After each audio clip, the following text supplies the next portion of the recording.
Welcome back to Learn Yourself. Today we are going to study about suspension and colloidal solution. These topics are from CBSE Standard 9 from second chapter. So earlier in my previous video we have seen what are the solutions, what are the solutes and what are the solvents. How can we make a saturated and unsaturated solution. Moving forward with our today's topic, that is suspension. Now what is a suspension? When a solute is not dissolved in a solvent, then it is form a suspension. For example, if in a water, if we are adding a dust of chalk piece, then it will remain suspended in the water. Even if you will stir it, you can see a particle with naked eye and it will remain suspended, it will not get dissolved. How the salt is getting dissolved in the water, the dust of chalk will not dissolve. And whatever particle you can see, those particles are in a suspension. So what is a suspension? That non-homogeneous system. Yes, it is non-homogeneous system. When a solute is completely dissolved in the solvent and we cannot see it, then only it is a homogeneous system. But when a solute is not dissolved in the solvent, then it is referred as non-homogeneous system or heterogeneous mixture, in which solid are dispersed in liquid, are called suspension. So for example, this is a glass of water and you can see a particles of solute are remain in suspension. They will not get dissolved. So what are the properties for this kind of solution? So first is, it is heterogeneous mixture because they are not evenly mixed. Second, suspended particles can be seen with naked eye. You can see a solute particle in the solvent. Then third, particles of suspension scatter a beam of light. Now when a beam of light will fall on a particular particle, then it will scatter that light because that is a solid substance. Yes, it is very minute in proportion, but it is a solid substance. So when a beam of light will fall on any of suspended particle, it will scatter that light. So suspension scatter a beam of light passing through it and make path visible. So whenever the light will fall on suspension liquid, then it will make its path visible. You can see that light is passing from this solution and you can see that path of light very clearly because of scattering effect. Now why they can scatter? Because they are insoluble and they are solid particle. So that's why they can scatter a beam of light, and because of that you can see the path of light through the solution. Then fourth is, particles will settle down when suspension left undisturbed. Just like when you are adding a sand in a water.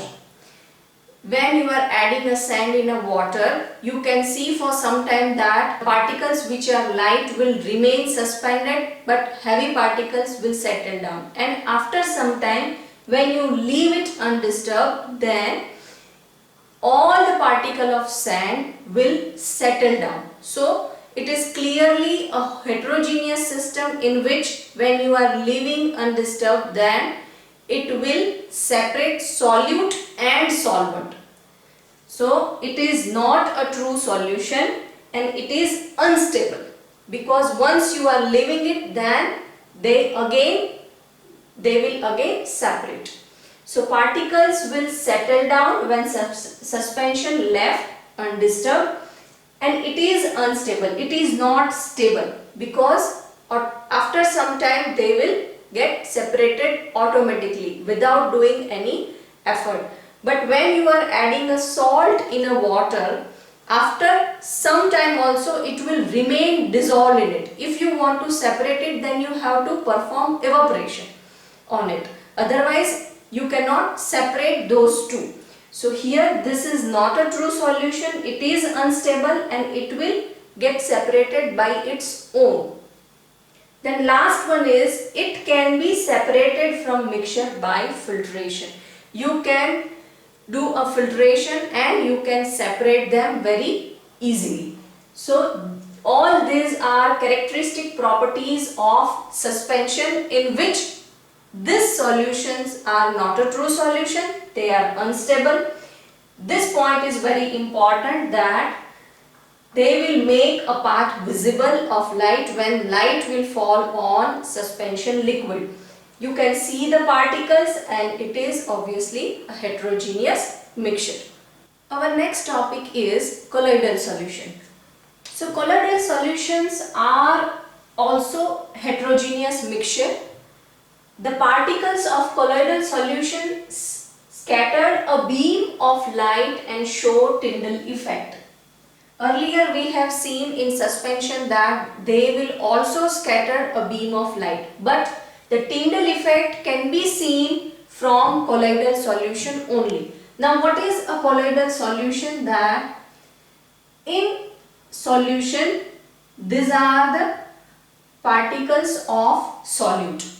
Now these particles are very minute and very small compared to suspension. If we are comparing the colloids with suspension, then particles of suspension are big enough. Here particles are big.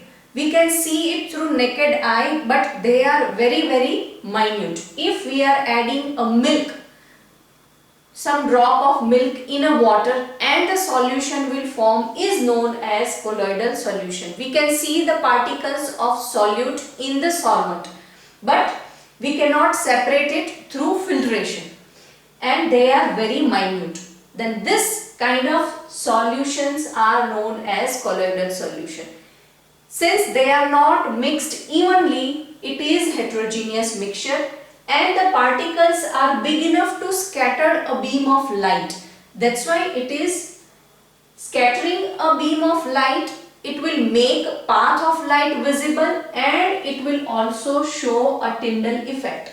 But the suspended particles cannot show Tyndall effect. That is a basic difference between suspension and colloidal. Now for example, dust and smoke in the air.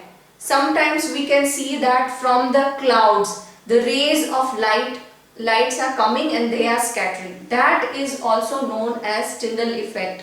When in a thick forest you can see a rays of light are coming down, that is also a Tyndall effect. And another example is milk and water. When you are mixing some of milk drops into a water, then the solution is known as colloidal solution. Then size of particles are too small, but yes, you can see it through naked eyes. They do not settle down. This is a difference in between suspension and colloidal solution.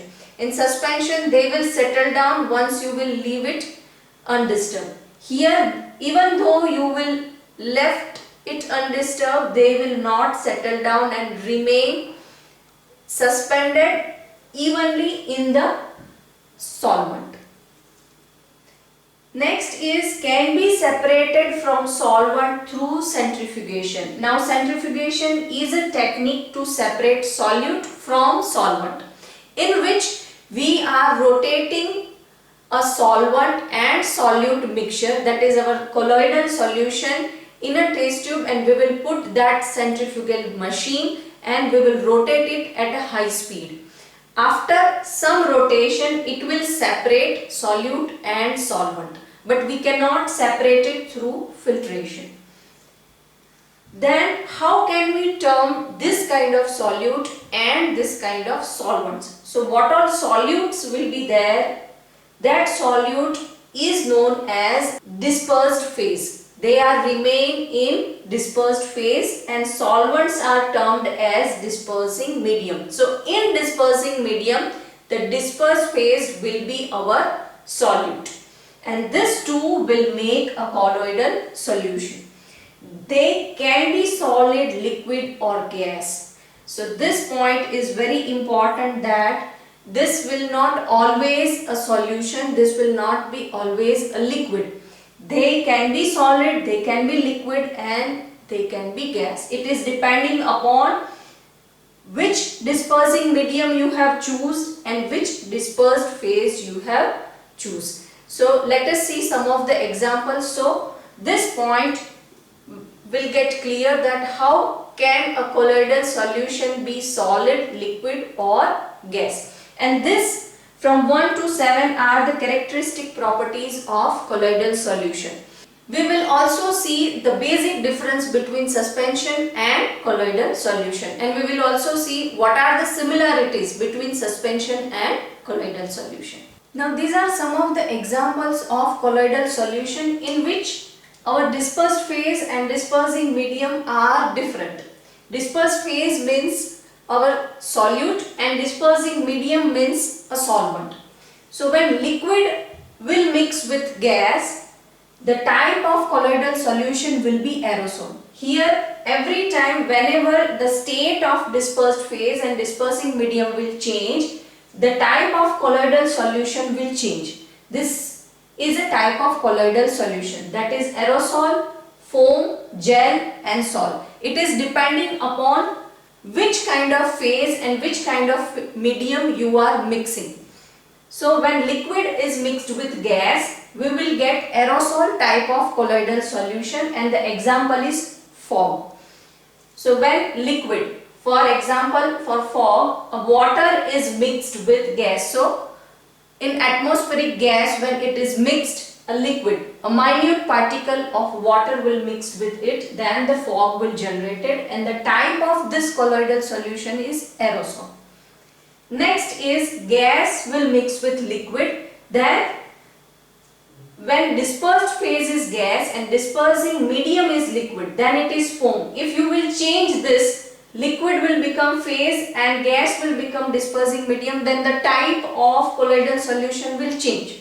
So it is depending upon which solute is getting dissolved in which solvent or is mixing with which solvent. So when gas and liquid will mix, we will get a foam type colloidal solution, and the example is shaving cream. Next is when dispersed phase is liquid and dispersing medium is solid, then we will get a gel type colloidal solution, and example is jelly. Now when our dispersed phase is solid, means solute is solid and dispersing medium is liquid, then we will get salt type colloidal solution, and example is mud. Here also we can take a milk of magnesia or any cough syrup. You can see a suspension or colloidal suspension in a liquid medium, that is a type salt of colloidal solution. So these are some of the basic example of colloidal solution. Now we will see that how suspension and colloidal solution are different from each other, and at the same time they do share some of the similarities. Now let us see that how the colloidal and suspension solution are different from each other and what all are the similarities between them. So first we will see the difference between them, that colloidal solutions, it will show Tyndall effect, whereas suspension solution will not show any kind of Tyndall effect. Second point is it will not settle down.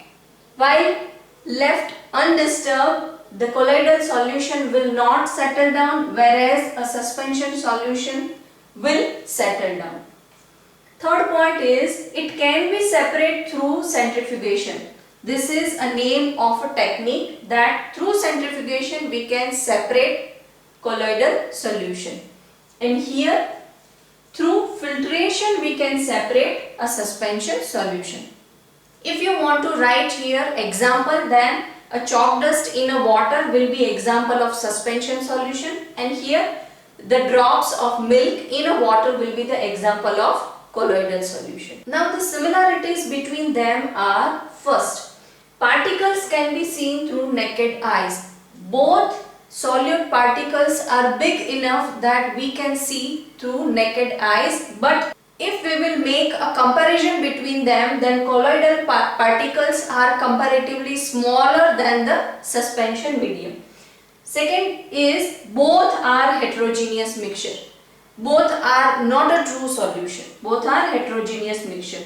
And third is they both will scatter a beam of light so that we can see a path of light very clearly. It will be visible, but the Tyndall effect can be seen through colloidal solution and not through the suspension solution. This is a basic difference between colloidal and suspension solutions. So hope this video has solved your many doubts about suspension and colloidal solution. And in next video we are going to study about separation techniques of solute and solution. So if you have any doubt or any comment, then post it in a comment, or you can directly send me via email. Don't forget to subscribe, learn yourself for upcoming more important videos. I'll see you in next video. Till then, keep learning, keep sharing.